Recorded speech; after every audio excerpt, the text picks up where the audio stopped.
Situation इस वक्त under control है और क्लियरेंस ऑपरेशन इस वक्त जारी है। कुछ ही देर में जब क्लियरेंस ऑपरेशन मुकम्मल हो जाएगा तो उसके बाद ये जो रोड्स हैं इन्हें भी ट्रैफिक के लिए खोल दिया जाएगा। हमारे 3 जवान इस ऑपरेशन में शहीद हुए हैं और जो तीनों दहशतगर्द थे उन्हें भी हलाक कर दिया गया और बर वक्त कार्रवाई की गई और किसी किस्म का जो बड़ा नुकसान था उससे इसी वजह से हम बच गए क्योंकि जो कार्रवाई थी वो बर वक्त थी और उनको गेट पर ही तीनों को पकड़ लिया गया और वहीं उनको हलाक भी किया गया ना। बिल्कुल ये कहना बिल्कुल जायज होगा कि इस हमले को पूरी तरह से नाकाम बना दिया गया है और फेडरल कांस्टेबलरी के हेडक्वार्टर पर यह हमला हुआ। सदर में वाकया है, आपको जिन नाजरीन ने अभी ज्वाइन किया है उनको तफसीलात फराम कर देते हैं। 8:10 पर यह वाकया हुआ। हमले के बाद सुनहरी मस्जिद रोड को ट्रैफिक के लिए बंद किया गया है और इसको पूरी तरह से इलाके को कॉर्डन ऑफ कर दिया गया और ट्रैफिक को सदर रोड की जानिब मोड़ दिया गया। उसके बाद आपको बताते चलें कि तस्दीक की है CCPO डॉक्टर मियां सईद ने कि इस वाकये में 3 एहलकार जो कि गेट पे मौजूद थे वो इस धमाके में जाँ बहक हुए हैं और इसके अलावा जो 3 दहशतगर्द आए थे उनके भी मारे जाने की तस्दीक कर दी गई है। इसी पर बात करेंगे। ब्यूरो चीफ पेशावर शाहिद हमीद साहब हमारे साथ मौजूद है। बहुत शुक्रिया शाहिद साहब। आपके वक्त का जो ताज़ा तरीन सिचुएशन है उसके मुताबिक इस वक्त क्लियरेंस ऑपरेशन चल रहा है वहां पर। देखिए बिल्कुल मैंने पहले भी कहा था कि ये क्लियरेंस ऑपरेशन इसलिए जारी है ताकि ये मालूम किया जा सके कि कितने लोग कितने टेररिस्ट वहाँ पे मौजूद हैं।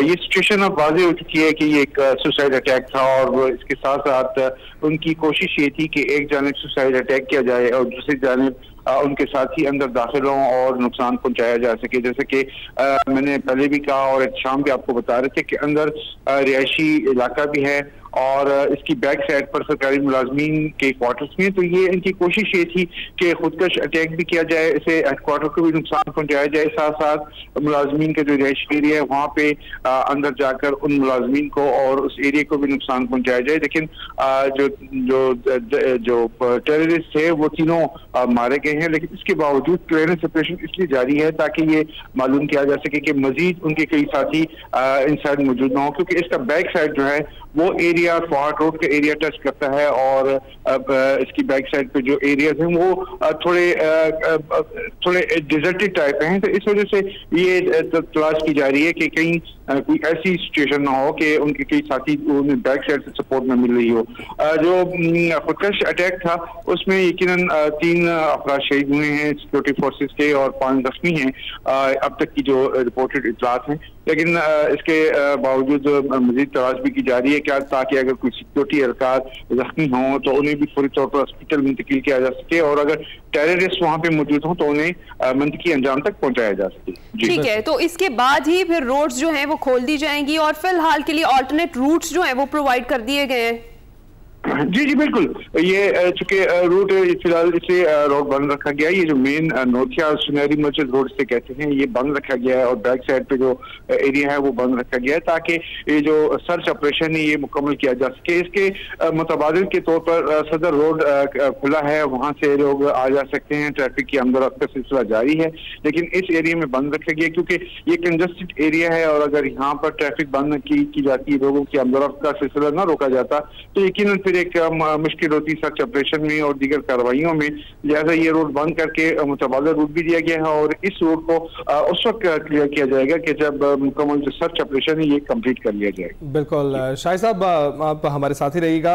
हमारे नुमाइंदगान हमें ज्वाइन किए हुए हैं। एहतिशाम खान से हमने बात की, लेकिन अभी हमारे साथ मौजूद हैं एहतिशाम बशीर, उनसे भी तफसीलात जानते हैं।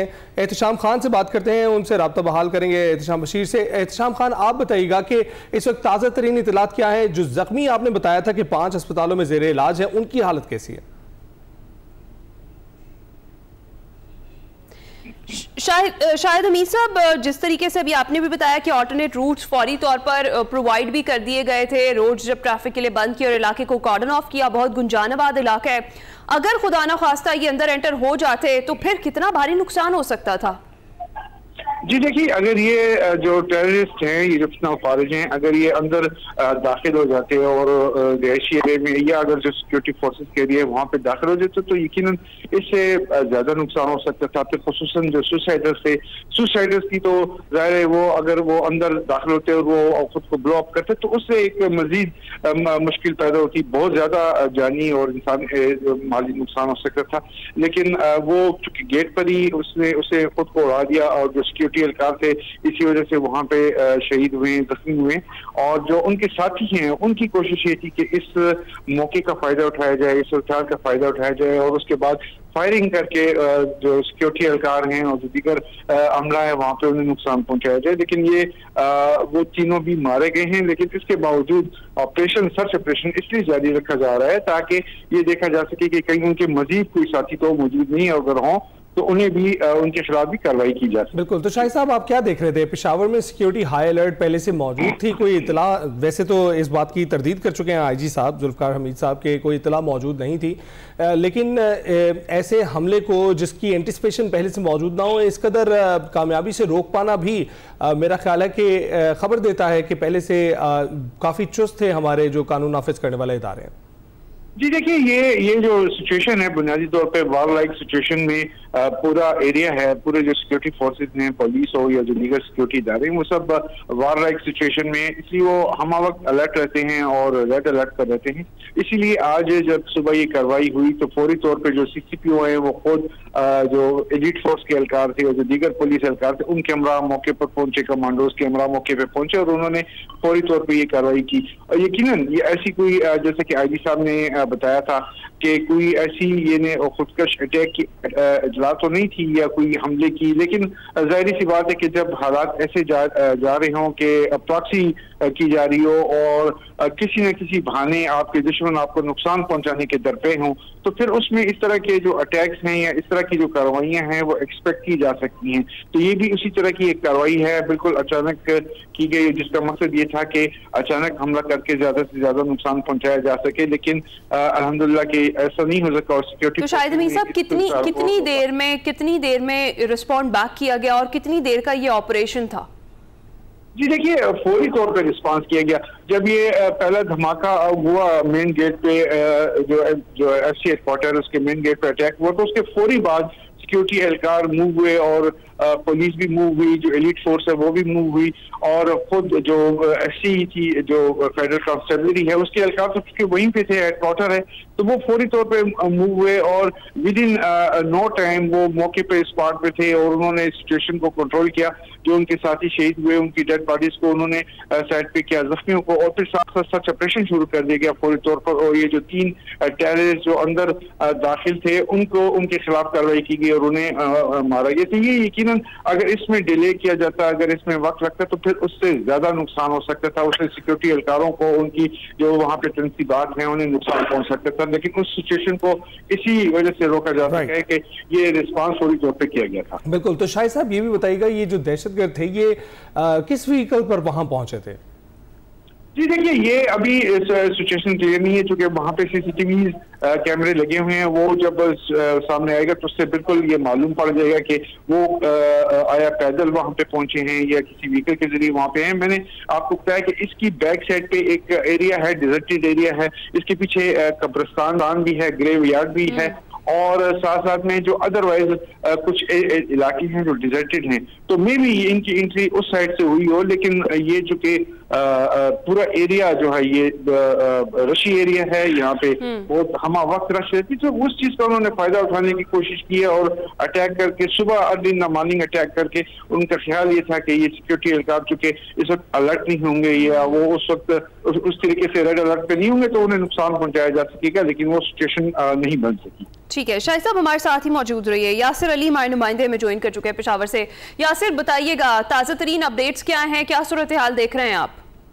बिल्कुल, इस वक्त जो हमारी बात हुई CCPO पेशावर डॉक्टर मियां से भी बात हुई, इसके अलावा सिक्योरिटी फोर्सेस के जो ऑफिसर थे उनसे भी हमारी बात हुई। उनका कहना था कि 3 खुदकुश हमलावर थे, एक हमलावर ने खुद को गेट पर उड़ा दिया, जबकि 2 जो हमलावर थे उनके साथ वो अंदर दाखिल हो गए था। अंदर दाखिल होते जो वहाँ पर सिक्योरिटी एहलकार मौजूद थे उन्होंने उन पर फायरिंग की, जिसकी वजह से वो दोनों भी जो है वो भी हलाक हो गए हैं। तो सिक्योरिटी फोर्सेस के मुताबिक 3 हमलावर थे, जो तीनों को हलाक कर दिया गया है, जबकि जो पहला जो खुदकुश हमला हुआ था, जो गेट पर 3 जवान मौजूद थे, वो इस धमाके में शहीद हुए हैं। इसके अलावा 5 अफराद इस हमले में जख्मी भी हुए हैं। ये FC हेडक्वार्टर है जो बिल्कुल पेशावर कैंट में वाक़या है। यहाँ पर आज सुबह तकरीबन 8 बजे के करीब 3 हमलावर वहाँ पर हमला किया है।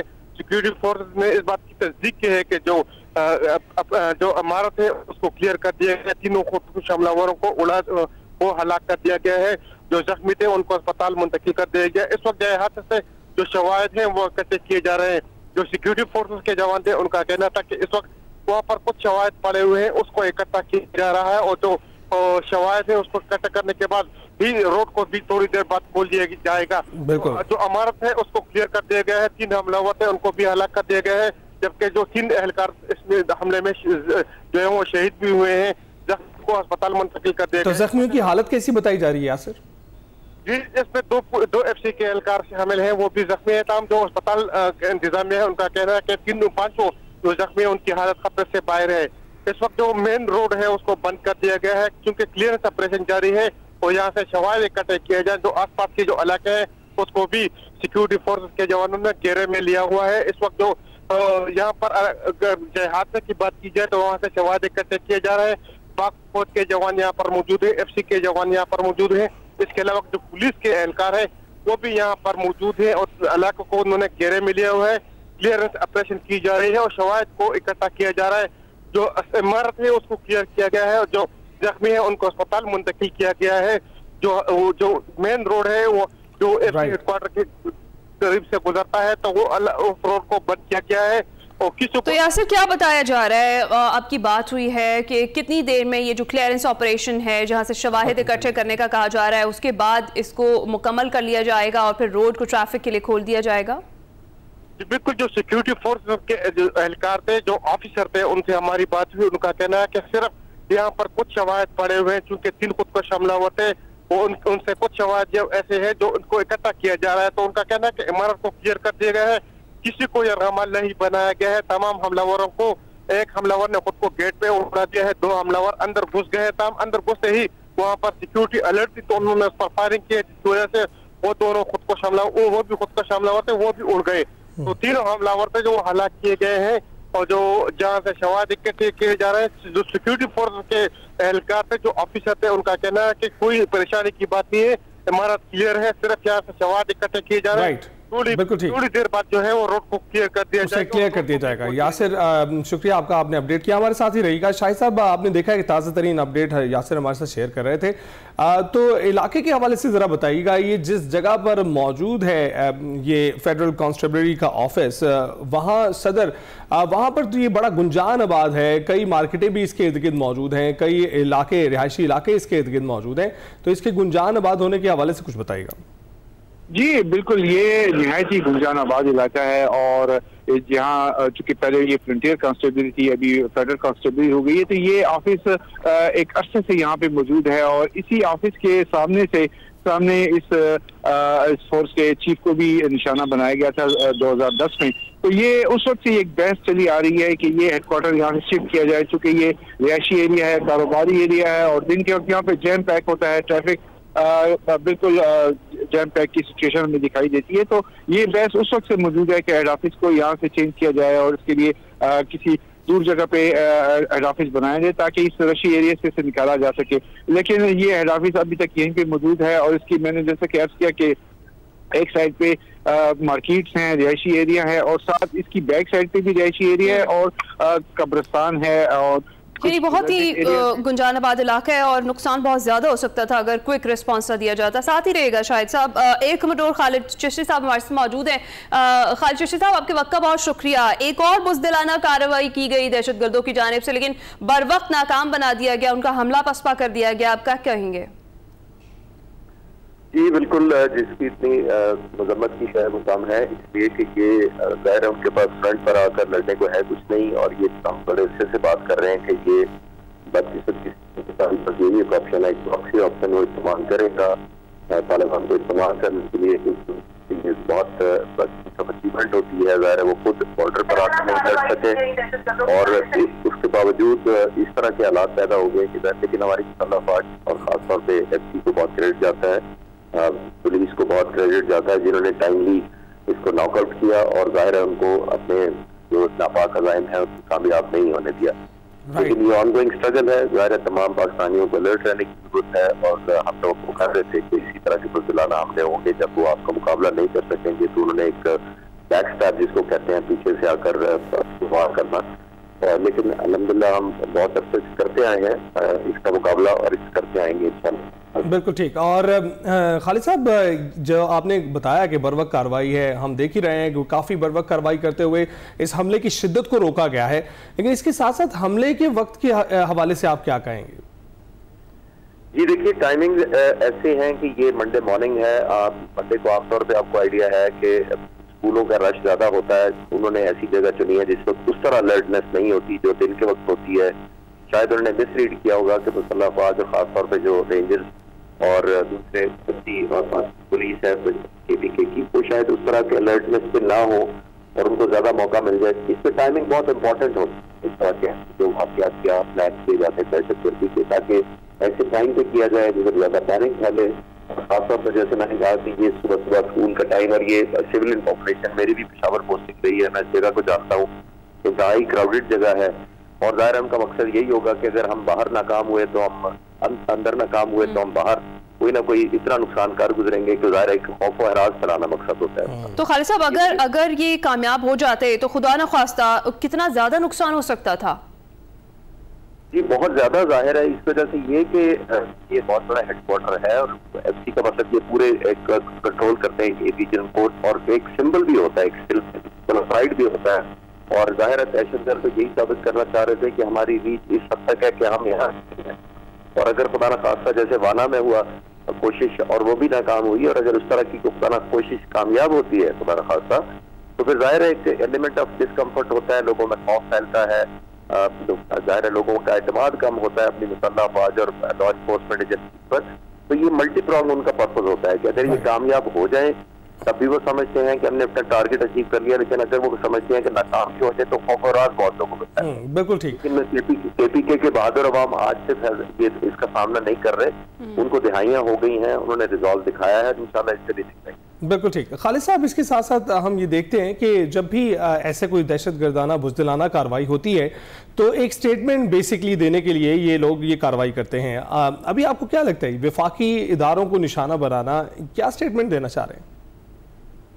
ये बिल्कुल उनका टारगेट ही यही है। देखिए, जब वो सिविलियन को आम मार्केट में और बेसना औरतों को निशाना बनाते हैं तो वो मैसेज डिफरेंट होता है। अब वो बुनियादी तौर पर मुसल्लह अफवाज खुदा न खास्ता किसी जगह टारगेट होती हैं तो वो क्योंकि सिंबल होती हैं सेफ्टी का, प्रोटेक्शन का, सिक्योरिटी का, हमारा एतमाद होती है। तो जब ऐसी जगहों पर अटैक किया जाता है तो फिर जाहिर है एक लोगों के दरमियान ये फीलिंग पहुंचाना उनका मकसद होता है कि आप सिक्योर नहीं है। एक एलिमेंट ऑफ इनसिक्योरिटी पैदा करना उनका मकसद होता है। और जैसे मैंने कहा कि ये आसान होता है कि अगर ऐसी जगहों पर वो कामयाब हो जाए तो उसका मैसेज दूररस होता है, ज़ाहिर खतरनाक होता है और उनके अज़ाइम के करीब होता है। ठीक है खालिद साहब, जिस तरह से अभी ये हालात चल रहे हैं, बनू हो या फिर इस्लामाबाद हो या फिर आज जो पेशावर में हुआ है, ये डेफिनेटली उनकी तरफ से एक बुज़दिलाना काविश थी और बड़ा नुकसान पहुंचाने का वो सोच रहे थे, लेकिन जो क्विक रिस्पांस था हमारी फोर्सेस की जानिब से वो हर बार आगे रहा और जो बहुत ज़्यादा नुकसान है उससे हम बच गए। तो इस रिस्पॉन्ड बैक जो टाइमिंग है इस पर आप क्या कहेंगे? देखिए, बहुत क्रेडिट और ट्रिब्यूट देना चाहूंगा, और अगर कोई जाने गई है जो अभी पता लग रहा है निश्चित रिपोर्ट से शायद कोई शादियां हुई है, ज़ाहिर है उनको ट्रिब्यूट क्योंकि उन्होंने मुल्क की खातिर जान ली है। रिस्पॉन्स बहुत जरूरी होता है। और देखिए, जब कोई दहशतगर्द आता है हमला करने के लिए तो उसको बहुत बड़े एडवांटेजेस होते हैं। एडवांटेजेस ये होते हैं, सबसे बड़ा उसका टाइमिंग होते हैं कि उसकी मर्जी का होता है वक्त, किस वक्त सुबह करना है, रात करना है, किस वेपन के साथ करना है, चॉइस जगह कहाँ करना है, तीसरा मोस्ट इंपॉर्टेंट किस इंटेंसिटी से करना है, खुद कुछ होगा या कोई ID से होगा या कोई और चोट बड़ा होगा छोटा होगा। तो ये सारे एडवांटेजेस उसकी तरफ होते हैं। जो डिफेंड कर रहे होते हैं, जो इस सूरत में FC और दूसरे सिक्योरिटी अदारे और KPK पुलिस थी, उसको वो रिएक्टिव होती है। और जब भी कोई फोर्स या आर्म रिएक्टिव होता है उसको ज़ाहिर है बहुत सारे चैलेंजेस का सामना करना पड़ता है। उसने हर जगह तैयार रहना होता है कि पता नहीं किस जगह पे हो जाए, किस वेपन से हो जाए, दिन को हो रात को, तो ये बहुत चैलेंजिंग होता है। बिल्कुल। ट्रिब्यूट और सैल्यूट इन फोर्सेस को जिन्होंने टाइम पे ऑब्वियसली अलर्टनेस लेवल बहुत ज्यादा ऑलरेडी होगा। ये तो नहीं है हमारी मुसल्लह अफवाज कोई इजी ले रही हो, शायद वो एक्सपेक्ट कर रहे होंगे कि अगर अर्ली इन द मॉर्निंग ये इस तरीके से अटैक किया जाए तो शायद जो एहलकार हैं, हमारी फोर्सेज हैं, वो अलर्ट नहीं होंगी, लेकिन वो धोखे में थे। जी बिल्कुल बिल्कुल, यही मैं कह रहा था कि उन्होंने शायद इसको एक्सप्लॉइट किया है कि ये अलर्टनेस लेवल कम होगा। आपको भी पता है कि जब दिन हो जाता है तो कि रात को ज्यादा टेंशन है, दिन हो गया अब शायद कंफर्टेबल है और आप दिन का आगाज करते हैं, और उसी वजह से मेरा ख्याल उन्होंने ये समझा होगा कि ये टाइमिंग ऐसे है जिसको पेनिट्रेट करने की कामयाबी हासिल करने पेनिट्रेशन हो जाती तो वो और भी ज्यादा ज़ाहिर खतरनाक। तो खालिद साहब आपसे जानना चाहेंगे कि अब बड़ी गहरी नजर रखते हैं ना सिर्फ मुल्की अमूर पर बल्कि बैनुल-अक़वामी अमूर पर भी, तो इस वक्त जो सूरत हाल है कितने चैलेंजेस दरपेश है हमारे कानून नाफिज करने वाले इदारों को? देखिए मल्टी डिमेंशनल है, और खास तौर पर हमें जो आप कह रहे हैं अली के, ये देखिए पाकिस्तान की जो मुसल्लह अफवाज और खास तौर पर आपने देखा हमारी परफॉर्मेंस सही में हुई है, और पाक फ़िज़ाइया की खास तौर पर जितनी कदर मंजिलत में इजाफा हुआ है अल्लाह ताला की मदद से, वो बहुत सारे हमारे दुश्मनों को बहा नहीं रही, और वो समझते हैं कि ये पाकिस्तान जो जिसको हम समझते थे डिफॉल्ट कर गया है, ये कोई रेलिवेंट है, इसका कोई वक़्त नहीं रही दुनिया की के अंदर, वो उनको बहुत बड़ा धक्का हमारे दुश्मनों को लगा है और चाहते हैं। और इसीलिए आपने देखा और आपको जब हिंदुस्तान के पास यही चॉइस है कि वो प्रॉक्सी वॉर करे, यानी हिडन छुपा के वॉर करे, पीठ पीछे आप चुरा घोंपे, ताकि वो आप पैसों पे खरीद सकते हैं तालिबान का, क्योंकि उनके लिए तो इंस्टेबिलिटी, जो मैं हमेशा कहता हूँ कि उनकी तालिबान के लिए तो जितनी ज्यादा अफगानिस्तान में इंस्टेबिलिटी होगी वो समझते हैं हम ज्यादा स्टेबल है, क्योंकि दुनिया उनको फंड करती है, उनको इंगेज करती है, उनको जैसे मुख्तलिफ प्रोजेक्ट के उनको इंसेंटिव देना शुरू कर देती है। तो इन सारों को ज़हन में रख के जब हम देखते हैं तो ये एक्सपेक्टेड तो था कि ये कुछ दिलाना नहीं करेंगे जब कोई ऑप्शन नहीं है, लेकिन जैसे मैंने कहा कि ये हमने क्योंकि रिजॉल्व दिखाना है KPK के लोगों को, सलाम और ट्रिब्यूट, उनकी लॉ एजेंसीज को, मुसल्लफात को, जो इतने अरसे से आज नहीं तकरीबन 4 दहाइयाँ हो गई है, सोवियत यूनियन ने 79 में कब्जा किया था अफगानिस्तान पर, तो हम KPK सबसे ज्यादा फ्रंट सूबा था। मेरी पहली पोस्टिंग उस जमाने में पेशावर में ही थी, तो मैं जानता हूँ कि कितनी वक्त ये लोग करते रहे हैं, डिटरमिन्ड एक रेजिस्टेंस कह लें या उनको नाकाम बनाते रहे हैं, और इंशाल्लाह आइंदा भी बनाएंगे। बिल्कुल इंशाल्लाह। अच्छा खालिद साहब, जो अपडेट्स हैं उसके मुताबिक फितना और ख़वारिज की जानिब से ये ख़वारिजीन जो थे ये दाखिल हुए और इन्होंने कोशिश की अटैक करने की, लेकिन ये नाकाम रहे और इनका हमला पसपा बना दिया गया।